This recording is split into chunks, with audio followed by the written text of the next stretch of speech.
ప్రజా సమస్యలపై వైఎస్ఆర్ కాంగ్రెస్ పార్టీ పోరుబాటును ఉధృతం చేసింది. ఇప్పటికే రైతు సమస్యలపై పోరాడుతోంది. మరోవైపున కరెంటు ఛార్జీల పెంపుకు నిరసనగా ఉధృతమైన ఆందోళన చేపడుతున్న పరిస్థితి కనిపిస్తోంది. శుక్రవారం ఉదయాన రాష్ట్ర వ్యాప్తంగా అన్ని జిల్లా కేంద్రాలు, నియోజకవర్గ కేంద్రాల్లోనూ పూర్తి స్థాయిలో నిరసన కార్యక్రమాలకు వైఎస్ఆర్ కాంగ్రెస్ పార్టీ పిలుపునిచ్చే పరిస్థితి కనిపిస్తోంది. ఇప్పటికే వైఎస్ఆర్ కాంగ్రెస్ పార్టీ చేపట్టిన ఈ ఆందోళన కార్యక్రమాలకు సంబంధించి మనతో మాట్లాడేందుకు వైఎస్ఆర్ కాంగ్రెస్ పార్టీ సీనియర్ నేత, ఉరవకొండ మాజీ శాసనసభ్యులు వై విశ్వేశ్వరరెడ్డి గారు మన ముందున్నారు. ప్రధానంగా విశ్వేశ్వరరెడ్డి గారు, ఎట్లాంటి డిమాండ్ చేయబోతున్నారు ఈ కరెంటు ఛార్జీల విషయంలో? ఎందుకంటే దాదాపుగా 15,450 కోట్లకు పైగా కరెంటు ఛార్జీల భారాన్ని ప్రజలపై విధించిన పరిస్థితుల నేపథ్యంలో మీరు ఏం డిమాండ్ చేస్తున్నారు ప్రభుత్వాన్ని? విద్యుత్ ఛార్జీలు ఇంత భారీ ఎత్తున పెంచడం అనేటువంటిది చాలా భారాలతో కూడుకున్నటువంటిది. ప్రజలు భరించలేని భారాలు. ఇప్పుడప్పుడే ఒకసారి బిల్లు వచ్చేలోగా ప్రజలు వాళ్ళ బాధలన్నీ చెప్పేస్తూ ఉన్నారు. తక్కువ వినియోగించినా కూడా, చలికాలం అని చెప్పి తక్కువ వినియోగించినా కూడా ఛార్జీలు గతంలో కంటే బాగా ఎక్కువ, ఒక్కొక్క ఇంటికి 200, 300 అట్లా వచ్చాయని చెప్తున్నారు. అదేవిధంగా పాత ఛార్జీలు అన్నీ కలిపి దాదాపు వేలలో కూడా వచ్చినాయని చెప్పి చాలామంది వినియోగదారులంతా కూడా చెప్తా ఉన్నారు. ప్రభుత్వము సబ్సిడీలను తాను భరించకుండా అంతా ప్రజలపైన భారం వేసి ప్రజల నుంచి నడ్డి విరిచి దాదాపు 15,500 కోట్ల రూపాయలు వసూలు చేయాలనుకోవడం అనేటువంటిది ఇది పూర్తిగా ప్రజా వ్యతిరేకమైనటువంటిది. వీటిని ఉపసంహరించమని కోరడానికే మేము పోరుబాటు కార్యక్రమాన్ని నిర్వహిస్తున్నాం.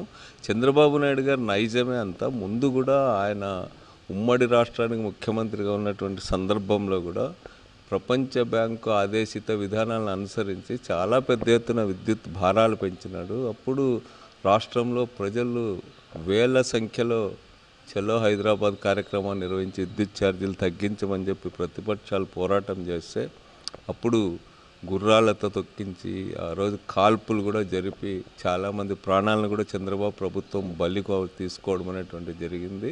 చంద్రబాబు నాయుడు గారు ప్రతి సేవకు ప్రజల నుంచి డబ్బులు వసూలు చేయాలనేటువంటి విధానాన్ని ముందు నుంచి ఆయనకి అదే ఆదర్శంగా కనపడుతూ ఉంది.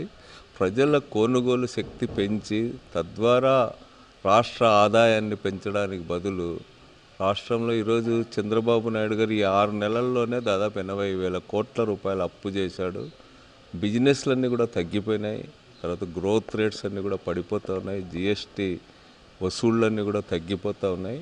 చంద్రబాబు నాయుడు గారు ప్రజలపై భారాలు మోపేటువంటి విధానాల వల్ల ఈరోజు అన్ని రకాలుగా కూడా అభివృద్ధి కుంటుపడుతూ ఉందనేటువంటి స్పష్టంగా అర్థమవుతుంది. ఈ మధ్యకాలంలో వచ్చినటువంటి నివేదిక ప్రకారం కూడా రాష్ట్రంలో అభివృద్ధి అన్ని రంగాల్లో కూడా కుంటుపడుతూ ఉందనేటువంటిది స్పష్టంగా అర్థమవుతూ ఉంది. అందుకనే చంద్రబాబు నాయుడు గారు ఈ విధానాలని విరమించుకోవాలా. ఇప్పుడు రాబోయే కాలంలో కూడా పెద్ద ఎత్తున యూజర్ ఛార్జెస్ వసూలు చేసేటువంటి దానికి కూడా ఈ ప్రభుత్వం పూనుకుంది.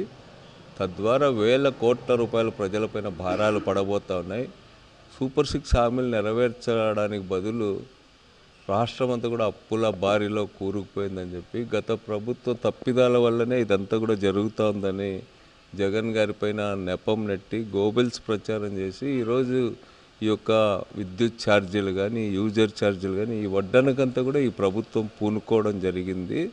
ఇది చాలా దురదృష్టకరమైనటువంటి విషయం. దీనివల్ల ప్రజలు వాళ్ళ కొనుగోలు శక్తి లేక వాళ్ళు ఇబ్బందులు పడతారనేటువంటిది ఇప్పటికే మనకు ఆచరణలో అర్థమైంది. అందుకనే చంద్రబాబు ప్రభుత్వం ఈ విధానాలని విరమించుకోవాలా. పైగా ఇప్పుడు ఎట్లా చేస్తున్నారంటే మొన్న రైతుల పోరాటం చాలా పెద్ద ఎత్తున సక్సెస్ అయింది. మేము అనుకున్న దానికి 3 రెట్లు అధికంగా వచ్చినారు అన్ని చోట్ల కూడా, చాలా నామమాత్ర ప్రయత్నంతోనే. ఇప్పుడు విద్యుత్ ఛార్జీలపైన పోరుబాటు కార్యక్రమం 27వ తేదీ చేస్తున్నామంటే పోలీస్ స్టేషన్లకి లీడర్లని, తర్వాత సర్పంచులు, ఎంపీటీసీలని వీళ్ళందరినీ రమ్మని చెప్పి ఉరవకొండ నియోజకవర్గంలో నాకు నిన్న ఫోన్ చేశారు. ఉరవకొండ సర్కిల్ ఇన్స్పెక్టరు, అదేవిధంగా కూడేరు సర్కిల్ ఇన్స్పెక్టర్, వీళ్ళిద్దరు కూడా లీడర్స్ అందరినీ పిలిపిస్తూ ఉన్నారు. ఎందుకు, ఏం అవసరం? డెమోక్రటిక్గా మేము పర్మిషన్స్ తీసుకొని మెమొరాండం ఇస్తాం ఎలక్ట్రిసిటీ ఆఫీసుల్లో అని చెప్పి చెప్తాను. ఈరోజు ప్రజలు ఎక్కువగా ఎక్కడ పాల్గొంటారో, ఈరోజు జగన్ బర్త్డే జరిగిన తీరు కానీ, జగన్ పోయినప్పుడు వస్తున్నటువంటి జనాన్ని బట్టి కానీ ప్రభుత్వం భయపడుతున్నట్టు స్పష్టంగా కనపడతా ఉంది.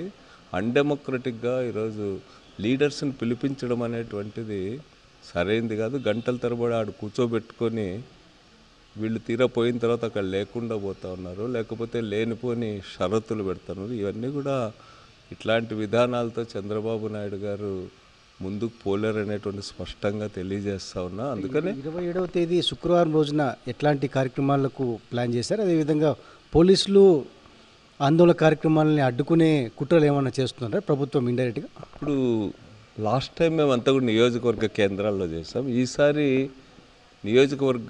లాస్ట్ టైం జిల్లా కేంద్రాల్లో చేసాం. ఈసారి నియోజకవర్గ కేంద్రాల్లోనే ఈ కార్యక్రమం అన్ని నియోజకవర్గాల్లో కూడా చేయాలనేటువంటిది పార్టీ నిర్ణయించింది.